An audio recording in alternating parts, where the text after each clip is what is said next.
Okay.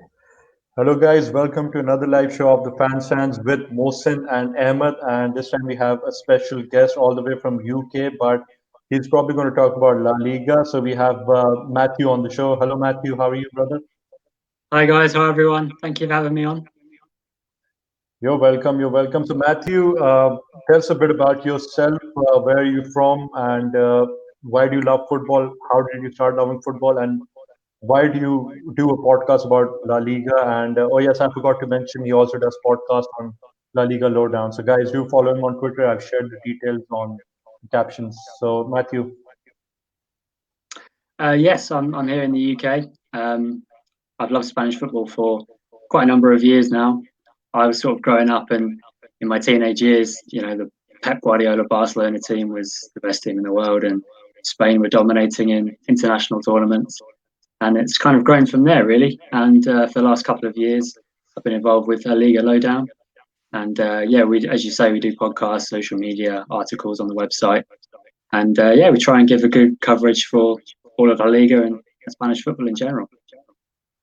okay, so guys, do follow La Liga Lowdown on Twitter because Ahmed, I'd also recommend you to follow because they write very good articles. Alan is there, and I don't remember, Matthew's there. A couple of other names. I'm sorry, I don't remember, but they wrote a very good article on Real Betis and Riquelme. These were the last two I've read. So, Matthew, which club do you support in La Liga and your native England? I'm actually a neutral in La Liga, to be honest. In terms of the Premier League, I do support Liverpool. So again, there was a link with when Rafa Benitez was at Liverpool and Fernando Torres, Xabi Alonso, Luis Garcia, all those guys. So that also helped me kind of have a love for Spanish football. But yeah, I'd say I'm a neutral in general. So yeah, Yeah. not too many Okay. controversies there. Okay, so there's a question which comes. There's this big debate that Premier League versus La Liga. So how is La Liga, Spanish football, perceived in the UK, in England? I think there's a lot of respect for it. I think the Premier League sees itself as bigger, and in terms of global TV audience, that's probably justified. But I do believe that La Liga is kind of underrated as well because it's mainly just the big two or three in Spain which get most of the coverage in the UK. Barcelona, Real Madrid, Atletico Madrid in recent years. But there's a lot of depth in La Liga. All the way down to the bottom, teams can put off fantastic results. And just last weekend, Levante went to Real Madrid and beat them, and that wasn't a massive shock, which shows the depth in the league. So I think the Premier League compared to La Liga, it seems to be a bigger brand. There's obviously a lot more investment and money in that league, but equally, I think La Liga is a very strong league throughout. Okay, so I've seen pictures of you. I'm sure you've seen matches in Spain live and matches in England. So how's the experience of watching? What's the difference between watching a match in England and watching a match in Spain? Uh, I've I've only actually seen one live game in Spain, which was I was lucky enough to be at the Camp Nou for Barcelona against Espanyol a couple of seasons ago. So it was a big derby. Barcelona were closing in on the title that season. Messi scored, so that was great. Yeah, I've been to a few games in England.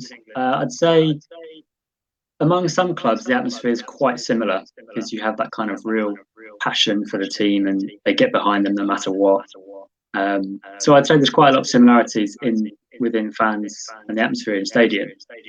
Um, but again, I've there are some that are far more kind of English than others. I mean, you look at the likes of Alaves and Osasuna; they're very much kind of the classical, really loud and intimidating atmospheres within Spain. Okay, so correct me if I'm wrong. I've heard that Real Betis have the most passionate fans in Spain. That's I wouldn't like to say for 100% sure because I don't want to upset anyone, but I know that down in Seville, it's a really passionate place, and it's probably one of the only cities in Spain where uh, fans don't really have a preference for Real Madrid or Barcelona. It's just their own team, and that's it. Whether it's Sevilla or Betis, and that derby is probably the most passionate derby I've seen in Spanish football. Okay, so when it comes to English football and Spanish football, this is English football is more physical and Spanish football is more technical. How much do you agree with this statement? I think it can be a bit of a cliche, but there is some truth in it.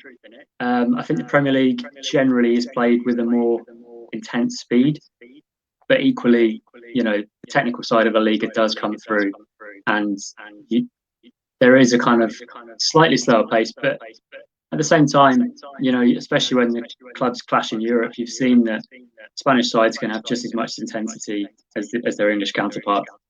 Um, so again, I think in the past it was perhaps a lot more true, but nowadays across the big leagues of Europe, it is kind of equaling out.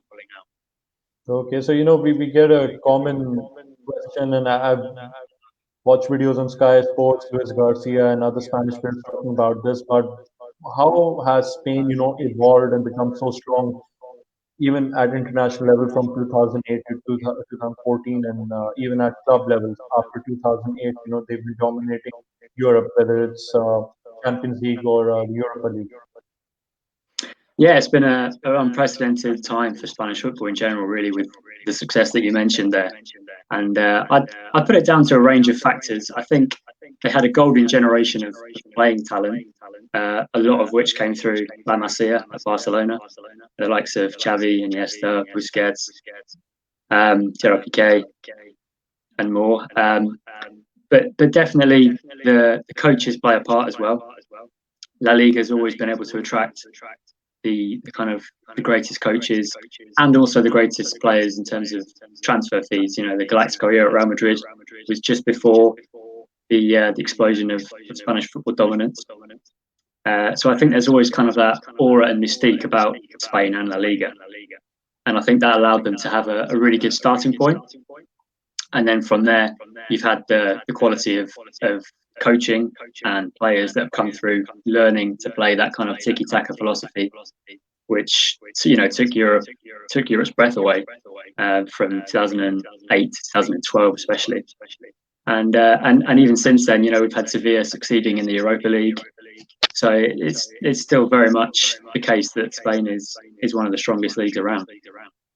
Yeah, okay, so I hope you don't mind, but we've seen English players they don't do so well, especially outside England in Spain. Apart from a few, maybe Steve McManaman and maybe Gareth Bale. He's not English, he's Welsh, but he's from the UK. Yeah. But it's the opposite. Spanish players when they come to the Premier League, some of them do struggle, but most of them they do make it big, and eventually, yes, they do return back to Spain, but. Why is that? So why are English players or British players not being able to make the same impact in Spain, like similar to what they can do in UK? I would say, again, I think in the future it might change, but I think from what we've seen the last sort of couple of decades, as you rightly say, very few have managed to come to Spain and flourish. I think that's also reflected in the English national team setup. It had its own kind of golden generation, which didn't actually win anything, but was a very good team. And I think their kind of qualities were ideal for the English game because when it was still more quite physical and all about the kind of pace and power. But now I think you're seeing the change with English footballers are a lot more technical now. They've been coached to a much higher level, and the coaching itself has improved in the English setup. And you do see some young Spanish players now, English players now, the likes of Jadon Sancho, Jude Bellingham. They're going over to Germany and really doing well. So I think there is a potential for that to change and for English players to perform in La Liga. But as you say, the Spanish players have always done well going abroad. And I think that's because their technical level was always at such a high level before. Okay, so Ahmed, you've been quiet for long, and so we'd love for you to ask questions from Matthew as well. Yeah, definitely. Matthew, I'll be asking about definitely about the teams and how they're performing. So I'll start with Atletico Madrid. So can you tell me what changes has Diego Simeone put in this Atletico team? They are performing so well, and they're attacking. They're looking like a proper attacking unit right now. So do you think it's because of Luis Suarez, or you think transfers finally clicked and they're playing well now? Yeah, I think they're having an incredible season so far. 50 points after half of the season is pretty special. And I think you're right to point out Luis Suarez is a magnificent signing. It's quite incredible that he came free from Barcelona. When you look at some of the problems they've had at the start of the season, at least. His goals are just proving crucial. But at the same time, there are other factors, as you hinted at. They've always been solid defensively, and Jan Oblak in goal is one of the best goalkeepers in the world, in my view. And the defensive setup is always at a very high level. Equally, I'd say, as you say, the signings they've made in the last couple of seasons didn't quite gel last season. There was some teething problems and it took a bit of time. But to be fair to Simeone, he always said it was a transition year. And basically, ever since the game at Anfield, which personally I didn't enjoy too much, but it was a real turning point for this side. And you've seen Marcos Llorente in particular, his performance since that day has been stratospheric. And now João Felix is looking a lot more involved and at home in La Liga. And they look so much more of a cohesive unit now. It's worth also saying there's been a slight tactical tweak. They used to have the kind of four at the back, very orthodox, but this season they've adjusted slightly. So now they play with generally three centre backs with wing backs. And Kieran Trippier, we were speaking about English players going abroad. He is one success as well. He's been fantastic on that kind of right wing back role. His ban has come at an unfortunate time for him, but he won't be away for too much longer.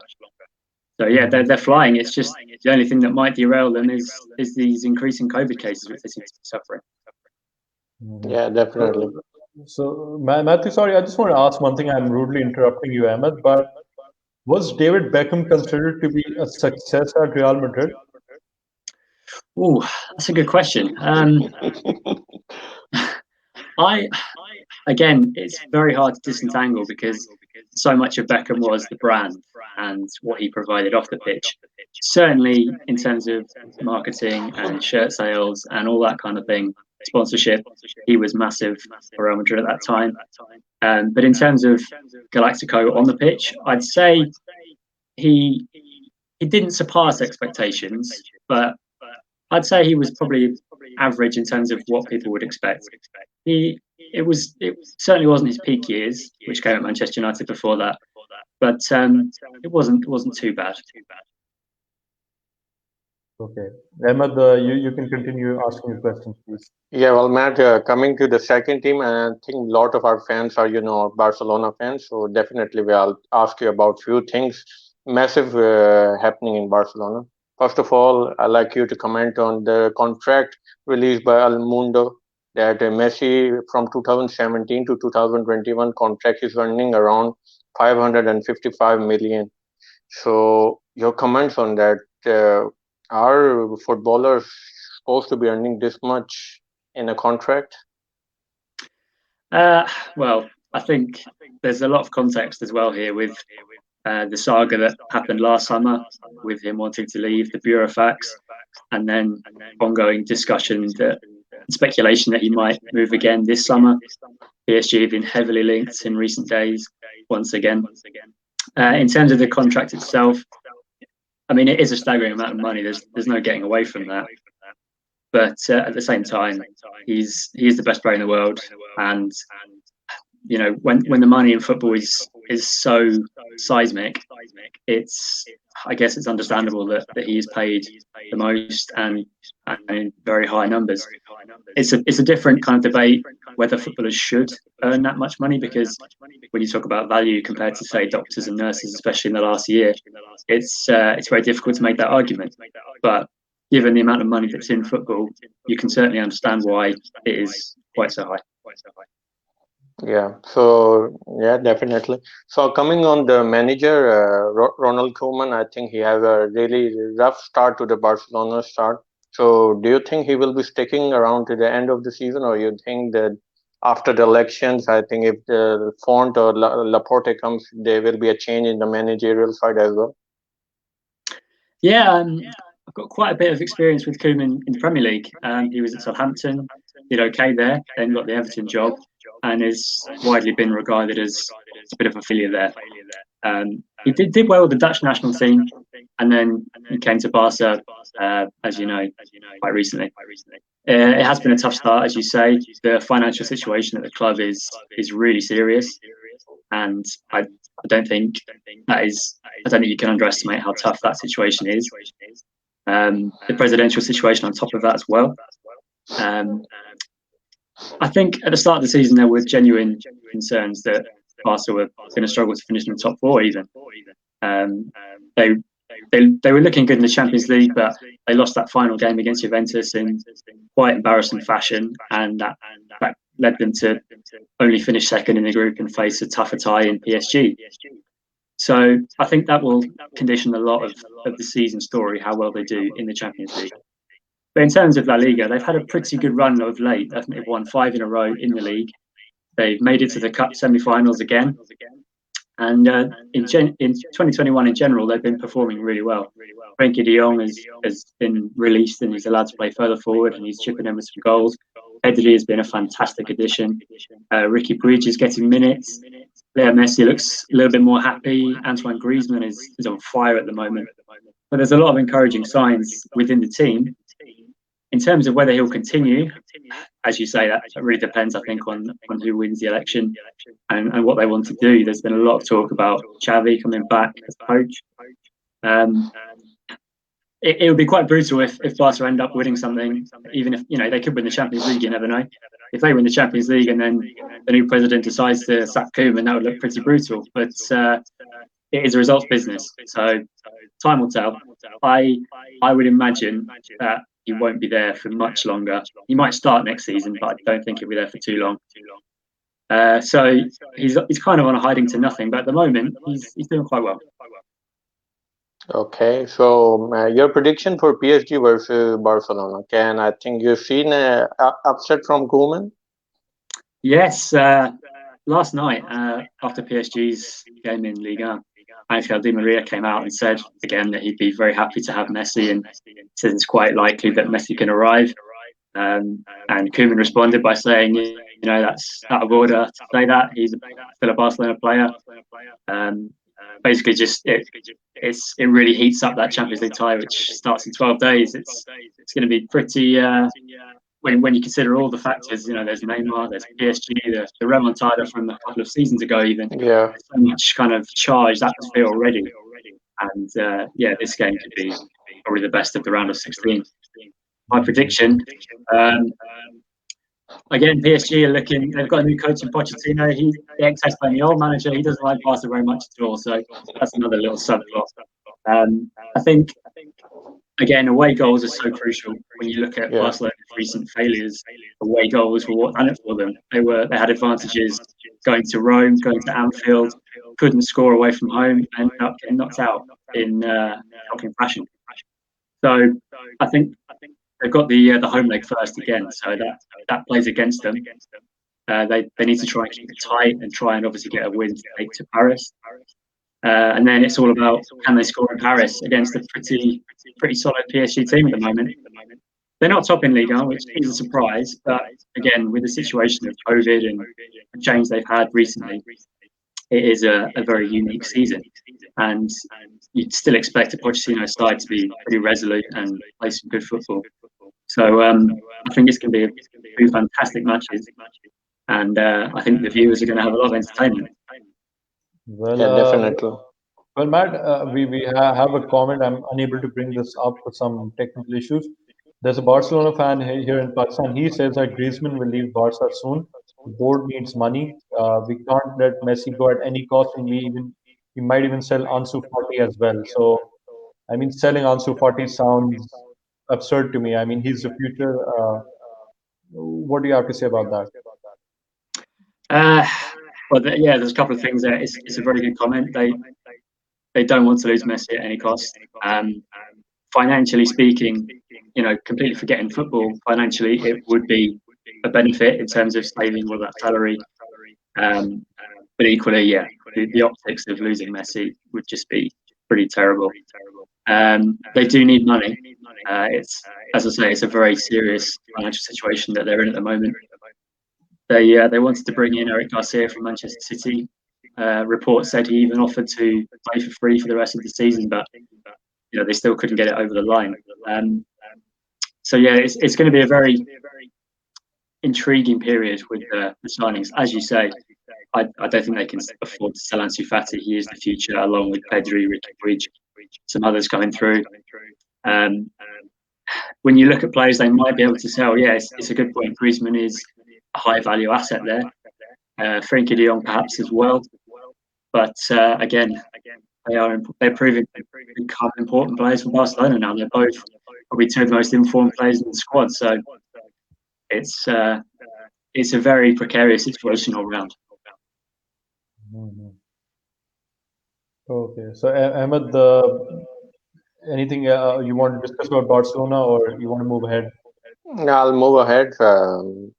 So speaking about the next team, I think they have a really hot and cold season from last 3 to 4 years. So I want to talk to you about Real Madrid, Matt. So what's happening with Zidane? I'll just keep it simple. Yeah, it's a fascinating one, really. Last season they were fantastic in La Liga, really consistent, especially after the coronavirus lockdown. They came back. They had, I think, 11 games left, and they won the first 9 to secure the title, only drawing on the last game of the season when the title was already won. They're a team that historically, as well as now, they're really set up to attack the games that kind of matter most, and they perform best with a short-term goal. And you've seen that when they won 3 Champions Leagues in a row. Those kind of knockout periods, they just attacked it and were just superb. Now this season is kind of a much more of a congested season. There's so many games coming thick and fast. I think they're struggling to find their best 11 and find a team that can be consistent. They've had a lot of absentees, it's worth saying. Sergio Ramos, such an inspirational leader and captain, he's missed quite a few games lately, and we know the record compared to when he's in the team compared to when he's out of the team. They tend to struggle. They've added Eden Hazard. It's become a nightmare for him with his injury problems at the moment. His dream move from Chelsea, 100 million, and he's missed more games than he's played. It's really sad for the player and also for the club, because that's a big investment they made, and it hasn't really benefited them so far. I think it's been a really tough start to the calendar year for them. Getting knocked out of the Copa in the way they did was, again, quite an embarrassing thing for the club of Real Madrid size. They lost in the Super Copa as well. And again, much like Barcelona, they're well off the pace in the Liga, 10 points back. And the Champions League offers them perhaps their best and only chance of winning something this season. So, again, it's not impossible that they could come back to win the league. I would say it's unlikely. But, Madrid in the Champions League, you can never count them out. So sorry, Matt. Why does Ramos want to leave Real Madrid? Is it just for the sake of getting to play somewhere else, or is it really regarding his contract? I'm not sure that he does necessarily want to leave. I think it's just that his position and the club's position are quite far apart at the moment in terms of the contract. I think he wants more commitment from the club for a longer term deal, whereas I think they're only prepared to offer perhaps 1 or 2 years. And I think as club captain, he's entitled to want that kind of security. He deserves to be able to retire at Real Madrid for all he's achieved there. It would be really strange now to see Ramos playing in a different team, much like Messi. It wouldn't look right. For them, I hope they can find an agreement, because if they were to lose him, it's much more than just a player. It's the symbolic value of Ramos, not leading that team out. Okay, so we have a comment, and Bilal, he is a Real Madrid fan, so he's confident that Real Madrid cannot win the league. Matthew, will Zidane get the sack if they fail to win anything this season? Again, it's a very good question. I wrote a piece just last week for La Liga Lowdown about Zidane and the kind of the way he always seems to be walking a tightrope, but he always seems to find a way through. If they don't win anything this season, it'll be the first time since 2009-10, I believe, they've won nothing at all. So that, by any measure, that would be a failure for the club. That said, I think Zidane has enough credit in the bank to be able to decide when he goes on his terms. It perhaps would be best for the club to move on and for him to move on, because he can't really do much else. He's won 3 Champions Leagues in a row, 2 league titles. Only the great Miguel Muñoz has won more trophies for Real Madrid as a coach than Zidane. So his legacy is forever there, and no one can take that away. But there does seem to be issues. Fans aren't happy that Ødegaard was allowed to leave. Hakimi's gone, Reguilon's gone. Young players that you would imagine would form the future for the club. Zidane still seems to rely on the old guard that won him, the three-peat. Kroos, Modric, Casemiro, Benzema, Ramos. They're the spine of the team. And to be fair, they're still performing at a high level, but it is preventing that kind of evolution of the team into a younger, more fresher, dynamic side. So I think there could be a change in the summer. I don't think it will be a sacking. I think it might just be a kind of mutual parting of the ways. Okay, and we spoke about Odegaard. We've seen James Rodriguez leave, and we've seen Isco was also on the verge of. There were rumors that he was going to join Everton. I don't know, on loan, or he was going to be purchased. Marco Asensio was dubbed as the next big thing in Spanish football, but I believe because of injuries, his ACL, he's not the same player. So, will we see massive reshuffling in the transfer window in the summer for Real I think Madrid? it's hard to say. We've seen the window we've just had was very, very low in spending across the board, even in the Premier League. There wasn't too many massive deals going through. Obviously, the COVID impact has conditioned that significantly.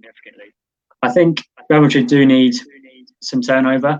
As good as the old guard are, they can't go on forever. And, as you say, Ramos may end up leaving. There's a lot of talk that Florentino Perez has been waiting and holding out, and he wants to sign Mbappe. There's obviously a big kind of clamour for a big signing. And it could happen. PSG, if they want Messi, I don't think they can afford to have Neymar, Messi and Mbappe all on their wages. So if Messi does end up going to PSG, that might mean Mbappe goes to Madrid. It could be a real kind of chain effect. But I think with Real Madrid, again, it's so hard to pin down because they have all these other players they brought in, even the likes of Luka Jovic. Did so well in Germany, came to Real Madrid, never seemed to get going. Mariano, he scored goals in Liga, but he can't get a kick in La Liga. It's very hard to put your finger on. But eventually the likes of Benzema will start to decline their productivity. Modric is a phenomenal player, Kroos the same, but again, they're 33, 34, 35. It's, there's only a couple of years max that they can still be competing week in, week out. So, Madrid do need to start to rejuvenate the squad and bring through some youth or integrate some younger players. Do they miss Ronaldo, or was this was this bound to happen? Real Madrid struggled. I think anyone would miss a player of Ronaldo's quality, and you've seen him continue to score goals at such an incredible rate in Italy. I think it's worth saying, even that season, 2017-18, again, they won the Champions League, but in La Liga, they were a long way off the pace. Again, they couldn't get that consistency. So I think it's for them, it's about finding a kind of identity of play. They've managed to win big games in the past, and individual quality has generally been the cause of that. I think nowadays you need a bit more of an identity to be consistent in football at the highest level in these times. So I think, of course, they've not been able to replace his goals. Across the board, the goals have declined in Spain, really, which is another fascinating trend. But with Real Madrid specifically, yeah, Benzema is a fantastic player, but he's never going to score at the rate that Ronaldo scored. And like we just mentioned, the likes of Odegaard, Jovic, and Mariano, they've come in, haven't been able to replace those goals. Asensio, like you say, could have been a good option, but his injury problems have stalled his development. And then you've got the young Brazilians, Rodrigo and Vinicius, which you still think they could come good, but again, they seem to be struggling slightly this season. Okay. So Ahmed, moving ahead. Yeah, Matt, with all the problems you have just listed with the squad, all squad and managerial problems, do you still fancy their chances against Atalanta? Because Atalanta really likes to play what Jurgen Klopp, Gasperini likes to play high octane football. So you still fancy their chances against such a high octane football team? Again, it's going to be a phenomenal watch. I think every Champions League tie is really special this season. It's going to be amazing to see how they play out. For Atalanta, they've just lost Papu Gomez. He's gone to Sevilla. Yeah. There was a bust up there. That is a big loss for them, but they still have Josip Ilicic, who is just a marvellous player. He glides across the pitch, and if he's on song, he can hurt any team in the world. They were just moments away from beating PSG last season. They've continued to score goals in Serie A. They're not quite as relentless as they were last season, I would say. But again, if they're able to rotate, they've got so much freshness in the squad. If you look at their strength and depth, when you can bring on a player like Luis Muriel, I think he averages more goals per game off the bench than any player this season. So, they're going to have a lot of attacking potential. I think, again, it's a question of whether Real Madrid can create enough at the other end to score, because I think, player for player, team for team, Real Madrid should get through, but I wouldn't underestimate Atalanta at all. Okay, Yeah, so we have a question. Sorry, Ahmed, again, I'm rudely interrupting you, but I need to get these out of the way. Hassan, Matthew, you'll be surprised. He's probably the only Leicester fan in Pakistan. So he says that Unai Emery is doing well at Villareal, but struggle at Arsenal. Why? I think Unai Emery gets a bit of a bad rap, to be honest, especially in England. He did incredible things at Sevilla. He went to PSG and he did all he could domestically. Again, the Champions League was such a holy grail for them, and the embarrassing manner of 6-1 game at Camp Nou will obviously haunt him for a while. But again, when he came to England, it was such a tough situation to come into, because Arsenal had just decided to part ways with Arsene Wenger. He'd retired. He'd been there over 20 years, and he basically controlled everything at the club, a bit like Alex Ferguson at Manchester United. So for Emery to come in there to a new country again and integrate his ideas, it was just a monumental task. And, in the first season, they reached the Europa League final. So again, he showed his credentials there. Ultimately, the results did turn for the worse, and he was sacked. Again, it's hard to say what would have happened if they'd have stuck with him, but I think he became a bit of a figure of fun, which I don't think was fair in England. And I'm pleased he's doing well back in Spain, because he's a great coach and he's doing impressive things with Villareal. Again, we'll see them in the Europa League. They were knocked out in the last second of the cup last night, but they're doing okay in the league. Pretty solid. They've only lost 3 games across all competitions this season. One of those was at Barcelona away. One of those was Sevilla, and then last night in the cup in the last minute of extra time. So they're very hard to beat. They're missing some players. Gerard Moreno has been injured. At other times, Paco Alcacer has been injured. So if they're able to play their fully fit squad every week, then they're going to do really impressive things. There's goals in the team. It doesn't always happen, but there are goals in that team, and they're solid at the back. So yeah, Emery's. I think he's back on track now. Okay, so we have a question from Omar.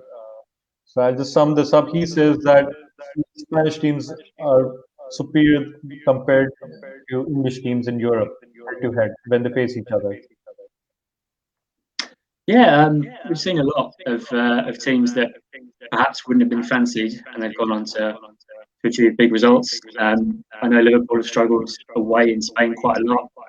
Atletico Madrid obviously came to Anfield and knocked them out. We've seen Celta Vigo reach a semi-final. Athletic Club beat Alex Ferguson, Manchester United, about 10 years ago now. So yeah, the Spanish clubs have generally had the wool over the English eyes.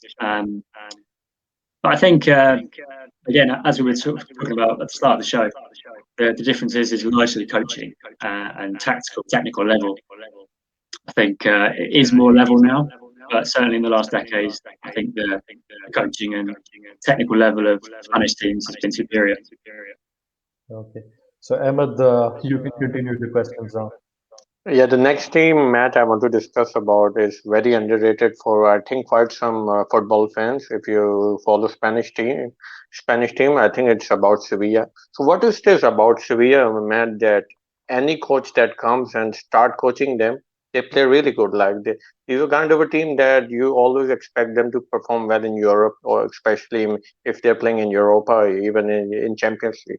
So what's the kind of a is it all about the underrated players they have, or is it about the tactics they're under? I think Sevilla are a fascinating one because they're such a well-run club. It's the joined-up thinking is spot on. Everything runs so smoothly, and I think that the kind of the overarching reason for that is Monchi, the sporting director. I think he's the best in the world at what he does. He manages to find these absolute gems from foreign divisions. Whether it's Jules Koundé from Liga, he looks like one of the best centre backs in the world now, and he was just plucked for a relatively cheap fee, and he just slots in and looks phenomenal. Lucas Ocampos as well. He had a bit of a journey in career. Comes to Sevilla, hits the ground running. I think the environment they have is perfect for players just to settle down and just. It's again, Paco Gomez is a real coup coming from Atalanta. Obviously, there was a bust up there, but it's still a coup for Sevilla to be able to attract him to their club. And as you say, their European record is incredible. 6 Europa Leagues, and the only thing that really misses them is that Champions League improvement in the knockout stages. We'll see. They've got Dortmund this time again. Another incredible tie. It's going to be interesting to see how they get on against the likes of Haaland. But I wouldn't bet against Sevilla to get through there because under Lopetegui, again, another coach that had a big job, Real Madrid, didn't quite work out for him. Again, it was tough. They just lost Ronaldo, so it was a really tough time for him to come in. He was sacked pretty quickly. But again, a bit like Emery, he's shown that when he's got a project that he can really get into, he's shown that he's a fantastic coach. Last season, phenomenal, finishing in the top four, really solid defensively. The one area they do struggle is creative chances, but as you say, with Paco Gomez arriving, that should help them out. And Youssef En-Nesyri as well. He was kind of a Leganés. He was fairly, last season when Barcelona needed an emergency striker, they signed Braithwaite, not En-Nesyri, because En-Nesyri had just gone to Sevilla because Monchi spotted something, and it's taken a while, but he's really starting to hit some form. And yeah, wherever you look across Sevilla, there's just so much to admire about them, really. So, Matt, what are they missing? Why can't they win the league? So, what's the key element for them to challenge the top spot? I don't think they're far away. I really don't.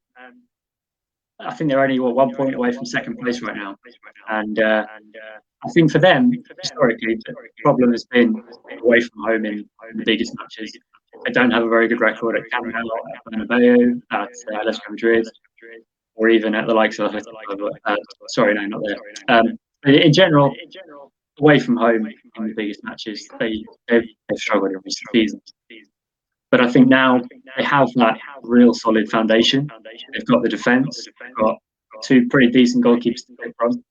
Fernando in front of the defence has been fantastic. Another one that was he thought his career was over. He thought he'd go abroad to finish his career. Once he thought that will strap him up, it's been perfect. And then, you've got Lucas Ocampos and Paco Gomez to start pulling the strings. And then Ziri scoring goals. So, yeah, there's many boxes ticked now for Sevilla. I think for them, continuing this consistency is critical now. They've they've got everything they need. They just need to deliver on the pitch. And with Lopetegui, with the tactics, I think they've got every chance of challenging in the next couple of years. The only thing I would say with Sevilla, their model has always been quite a lot of turnover. So you look at the sides they've had in recent years. They had a good side a couple of years ago with Peña.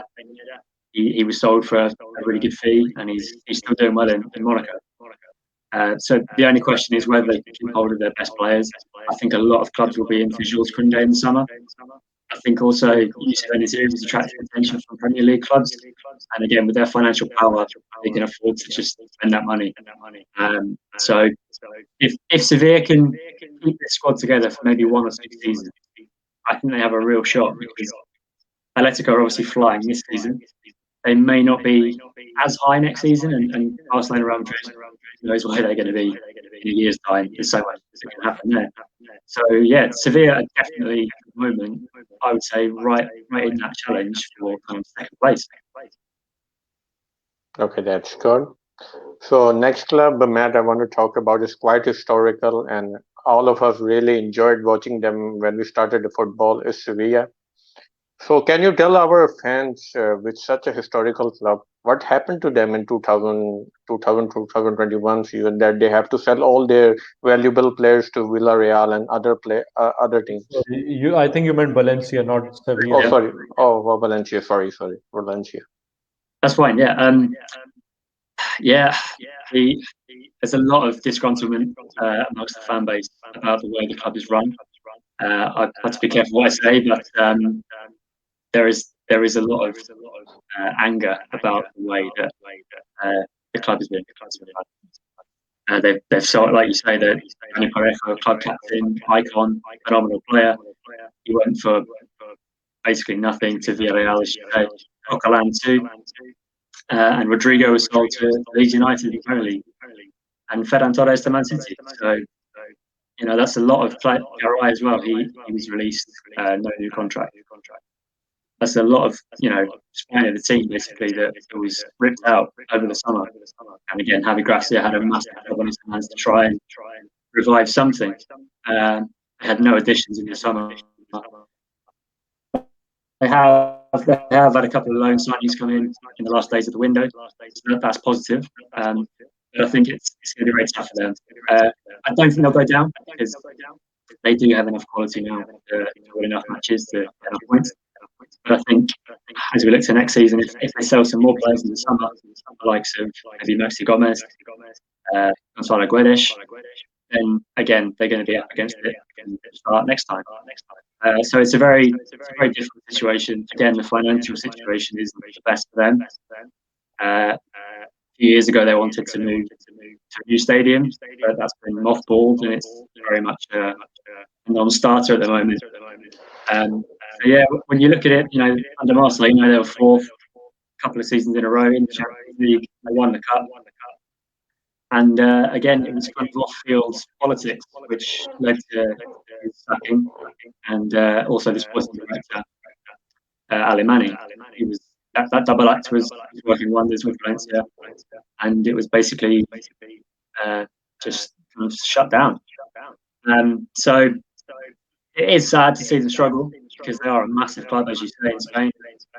I hope they can run a little bit in the rest of the season. I don't think they'll finish in the European places, but I don't think they'll go down. So just kind of making sure they get over that line, safety as soon as possible, and just trying to integrate some more young players, because they do have some talented young players. Okay, I think that's quite insightful. So I think one more club I want to discuss with you, Matt, is Athletic Bilbao. It's a club from a Basque area of Spain. And then I heard that they have an interesting policy of only recruiting Basque players. So can you tell me, is it very difficult for them to include a starting 11 from, or finding that exclusive Basque talent, or is it easier because you're just recruiting from a very same place? Yeah, they're a wonderful club, unique, I would say, in world football, perhaps. As you say, they only recruit from the local region, and they're very proud of their identity. and Basque culture in general is definitely worth looking into more for your fans. It's very unique. You saw the celebrations when they won the Super Cup. Villa leading the celebration with the trumpet. It's great to see them do well again. Yeah, in regards to your question, it has at times there's always going to be droughts in the talent pool. If you look at some of the players that have come through the club, there's some fantastic players there. I mean, especially goalkeepers. You look at their record of goalkeepers in recent times. I know Kepa is struggling in Chelsea now, but when he was coming through, he was really highly rated. Now they have Unai Simon, who's main number one probably for the Euros, and underneath that they have some more talented players coming through. So their academy is really well run, and because they only use players from the region, their budgets and their finances are in a really healthy position. So they're in no debt. They don't have any kind of problems with the market. Basically, whenever their players sign, they don't. One of the common things in Spain is for release clauses to be inserted. Athletic generally don't do this because they're quite unique in many ways, but that's just the way they run the club. And if they do have a player which I think they will sell, the release clause is really high, very much like Kepa, 80 million euro. It was, again, the release clauses are not so much price tags as deterrents, really, because they're so high, they think, well, no one's going to pay that for them. But of course, the Premier League has the power to do that. So that's the thing with that. But yeah, with Athletic, they're just an amazing club, and they're gonna play in the cup final against Real Sociedad from last season, which was postponed. That's going to be a really special occasion. It's going to be a real shame if there'll be no fans at all in the stadium. Sadly, that looks to be the case. Yeah, I think basketball in general is a real revival though, because Real Sociedad are also doing well under Imanol. So definitely keep your eye on that. Okay, so we have a question, Matthew Chima, and once again, I'm not joking. I'm serious. He's the only Sunderland fan from Pakistan. So he has a question that Marcelino. He's quite a popular figure. I mean, there are a lot of people who like his coaching philosophy. Will we see him coaching a bigger, maybe a top four club in Spain or coming to the Premier League? I think it's a good question there. Marcelino is a very strange character. He's very lovable, but at the same time, he does quite. He always says what he thinks. So he can tend to wind people up sometimes. And I think that in some part led to his demise at Valencia. But as you say, top four club in Spain, he was already there because Valencia were Champions League regulars under him. And at Athletic Club, there's no reason why they can't challenge for Europe this season. I think Marcelino was out of the game for over a year, and I think he perhaps thought he would get a Premier League job. There were rumours at various different clubs that they might be looking at him as a potential replacement. I believe Arsenal were one of them, and I believe Chelsea also had been potentially rumoured, but it didn't happen. Yeah, I think he's certainly good enough to coach the Premier League. I hope he doesn't, because I want him to stay in Spain and do good things with Athletic. Okay, well, Athletic Club is at the moment they're 11th, and even Celta Vigo is at 10th. Getafe is probably 12th, and Sociedad is at 6th. So, I mean, Real Sociedad, I believe they're also from the Basque region, right? Yes, they are, yeah. But they don't have the same policy as Athletic Club. No, they don't. They used to. Up until the end of the 1980s, they were also opting the policy of only using players from the local area. And they decided to change their policy. And they signed John Aldridge, who from Liverpool in the late 80s. And the 80s were a real kind of period of dominance. They were competing for titles quite a lot. It was the infamous Maradona leg break challenge and the Copa del Rey final brawl. Look that up on YouTube if you haven't already. So yeah, they were real powerhouses in Spanish football at the time, and they've been kind of European, fairly consistent in Europe. Real Sociedad have been in the Champions League once, and Europa League quite a lot as well. They got all the way to the final. in that season when they beat United. So yeah, they're two clubs which do things generally the right way. They like to promote youth, even though Sociedad, who, as you say, they don't use that exclusive policy anymore, but they still like to pride themselves on bringing through players, and they have a lot of young talent as well as the Athletic Club. So yeah, I think it's going to be interesting to see how they do. They started the season really well, but they have kind of slipped a lot in the last kind of couple of months. They lost some penalties in the Super Cup, which was unlucky for them against Barca, and they've been knocked out of the cup as well against Betis last week. So they're basically now just focusing on that cup final in April from last season, and then trying to finish as high as they can in the league. They're still in the Europa League. They've got a really tough tie in Manchester United. That's going to be an interesting one to follow. I think United have to start as favourites in that, but again, don't be surprised if Real Sociedad give them some problems. Okay, so was David Silva direct replacement of Odegaard at Villarreal? I think they are slightly different players, but I think it was a fantastic signing for Real Sociedad to be able to bring him in. I think it was right under the noses of Lazio. So Yeah. he decided, that's a real coup because Lazio in the Champions League. So David Silva to come to Real Sociedad showed that he believed in the project and believed in, he actually wanted to come back to Spain. Again, Odegaard was supposed to be there for 2 seasons. Real Madrid decided to cut that short. Of course, that hasn't really worked for them. But it is a shame to see Odegaard not playing football because he's a wonderful player. We'll see how he gets on at Arsenal. But as for Real Sociedad, David Silva, I think he's just a magical player. He's probably, I mean, you look at Manchester City in the Premier League and you look at their last kind of 10 years, you think of Vincent Company, you think of Aguero, David Silva's right up there with them. He's probably been their most consistent best player during that time. And I think now, obviously, he's getting older, but we've seen in the early season how he can still contribute massively to the team. Okay, well, Matthew, I'm also neutral when it comes to La Liga, but I don't know why I have somewhat of an affiliation with Real Betis, maybe because of Joaquin. But is he playing this season? I haven't been following them so much this time. Yeah, they started quite differently. They brought in Pellegrini at the start of the season. They had a really poor time last season, and they brought in Pellegrini hoping to revive themselves. And it's taken a while, but they're coming good again. They're unbeaten in 2021. They have a cup quarter-final tonight. They're playing Atletico, which should be fascinating to see. And yeah, Joaquin, he's I think just a couple of weeks ago, he came off the bench to assist and then score. So he's still got the old magic left in those boots. Okay, Ahmed, so you have any questions for Matthew? Anything La Liga, even Premier League? He's a Liverpool fan.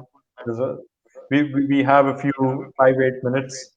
Want to utilize this?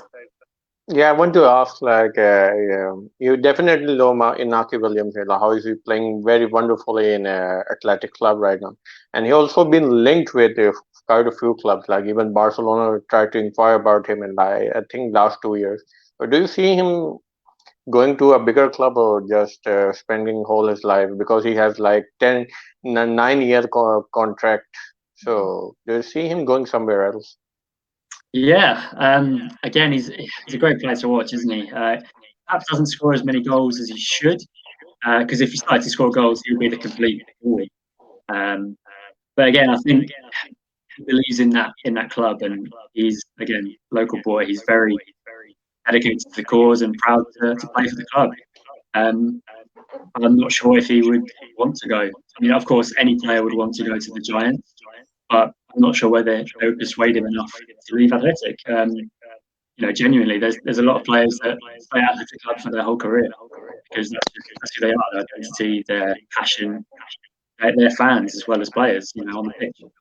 So it's interesting. I'm not sure if he starts to score goals at a really high level, I think he might be a possible target for the likes of Barcelona. But as things stand right now, I'm not sure he would be the ideal player for them.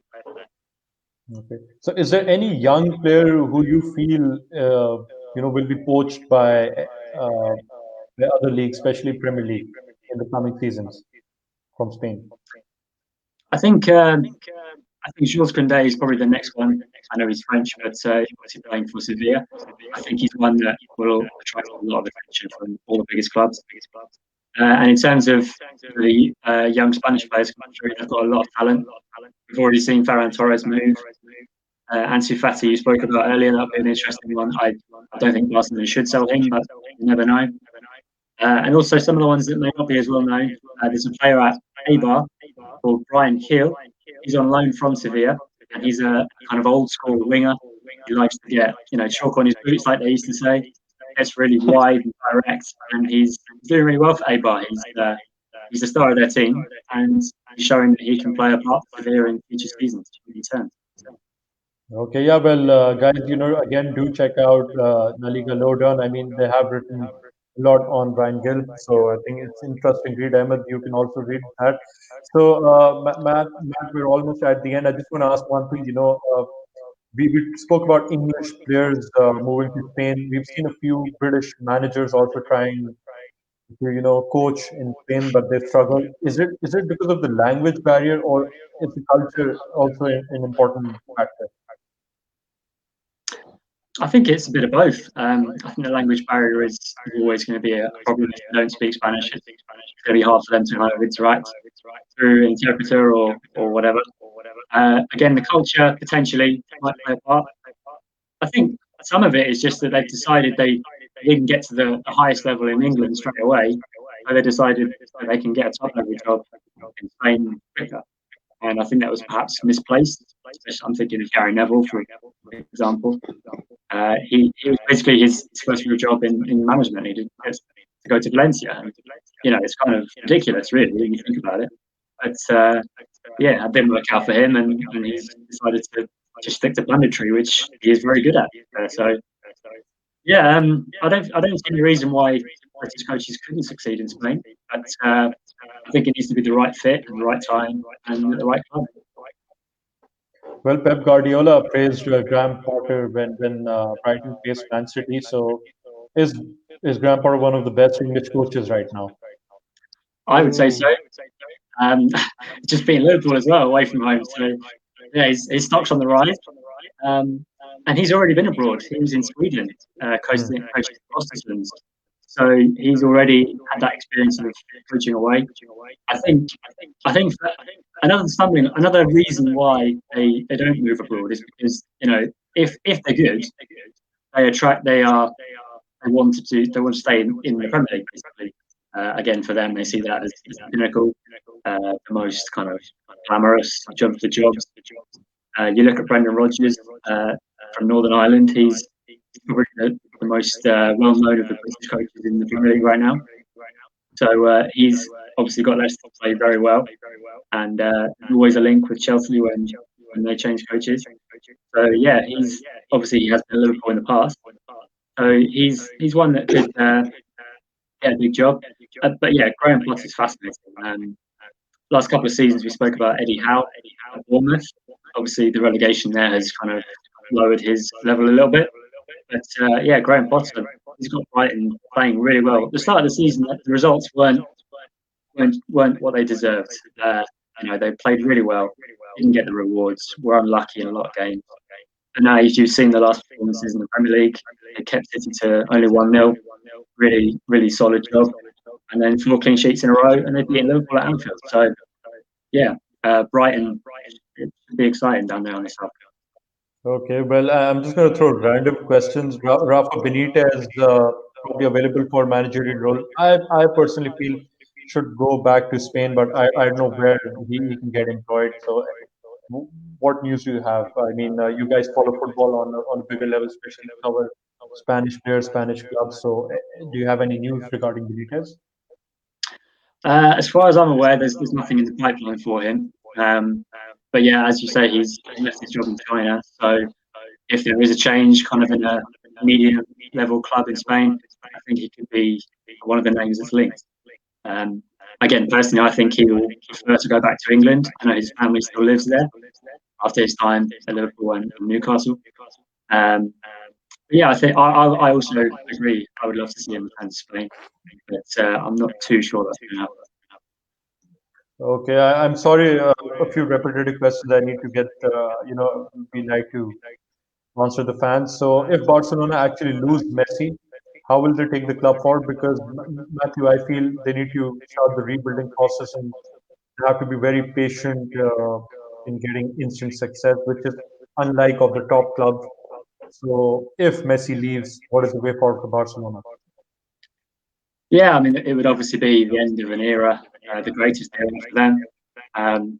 Their greatest ever player, greatest ever scorer, one of the league's greatest ever player and scorer as well. So yeah, it would be a big loss for Barcelona and for the league. But Barcelona, like you say, they have some young talent. I've spoken about Pedri, Reguilón, Araujo at centre back as well. Looks really good.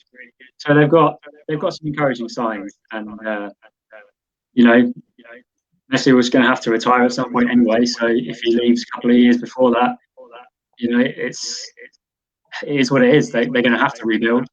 I believe that they will always attract talent. Uh, the likes of Junior Wijnaldum even arrive in the summer for free. Players always want to play there, the aura, the history. So, they might have a couple of more bad years, potentially struggling to maybe even finish top four. But long term, I think they will just build again. They'll bring some players through, hopefully sort out their financial situation. And, the club the size of Barcelona, they can never be down for too long. Okay, so we're almost about to end the show. Ahmed, if you have anything to ask, you can ask. Well, Matthew, I'd just like to let you know that we're from Pakistan, and we got into football in the start of 2000s because of the Premier League. They used to broadcast La Liga, but due to some broadcasting issues in South Asia, it's not. We can catch it online, but not on the television. So the viewership has decreased, especially when Ronaldo left Real Madrid. So Mm. a lot of Italian fans. Ahmed here is an Inter Milan fan since 2008. So Matthew, we also have the Pakistan football. It's not known for football. It's a cricket playing country, and the football technical director, he is Spanish. His name is Danny Limones. He used to work with the Atletico Madrid academy, but luckily we have him. So what advice would you like to give to, I mean, the younger fans watching football in a country like Pakistan, which doesn't have a proper football culture, but you'll find fans. There are fans coming up, and I mean, how can a country like Pakistan start a football culture? I know it's a very difficult question to answer, but at least we'd appreciate whatever advice or insights you can provide us. Well, like you say, it is difficult to kind of break through. Obviously, cricket is so huge in Asia and Pakistan in particular. Um, so it's going to take time. Like you say, having it on television is always a massive benefit because exposure when kids are young, that's how you get them into the sport. When they watch when they're young, they love the sport then, and they're likely to continue throughout their life. So basically, exposure to as much football as possible. Watch it when you can. Listen to shows like yours and watch shows like yours. Get all the load down, and just. And I'd also say, don't just watch, the biggest teams. Obviously, they attract the most attention. But as we've been speaking about, there's a lot of depth and quality in our Liga, and across the league, there's so many fascinating stories to tell and to enjoy. So that's what I would say. Okay, so we are Taimur Nadeem. He's one of Liverpool Pakistan official uh, screens. The viewership screenings they have. He's an organizer. So, as a Liverpool fan like yourself, Matthew, can they win against City and is the title is home to Liverpool? Yeah, I think with the way the season's gone, with all the injuries and the home record being lost, I think it's going to be very tough. Personally, now I would think it's going to be tough to finish in the top four, let alone challenge for the title. To be honest, City looks so consistent at the moment. Bizarrely enough, I do think we can beat them because we tend to play better at the moment against the better teams. We beat Tottenham away from home and beat West Ham, who have been in good form. We do struggle against those teams which sit back and kind of stop the space. So I think if City kind of play their game, we can play better, if you know what I mean. So yeah, can we beat City? Possibly. Will we? Probably not. And will we win the league? No. Okay, Ahmed, would you like to add anything? We're almost about to end. I've been saying for the last 10 minutes, but we're about to end. No, I think we asked all the questions we can admire. So I think fair enough. Okay, okay. Matthew, thank you so much. If even by mistake, if you ever land in Pakistan, in Karachi, do let me know, please. I'd love to host you. And if I visit the UK again, let's hope this pandemic ends. I hope me and Ahmed, we can meet you and we can go on and on if we talk about football. But thank you so much for investing about an hour or so for us. And guys, here's the description below. You can catch Matthew and his team on the following on Twitter. And are you on any other platform apart from Twitter? No, we're just on Twitter. We don't have anything on Facebook or Instagram. No, we Okay, have a website as well, which is LaLigaLowdown.com. okay. Definitely Guys, follow this, Thank you very guys. much. Pleasure. okay, thank you so much, guys. Thank you so much. Take care. Thank you so much, Matthew. Good night. Thank you, Good guys. night. Take care.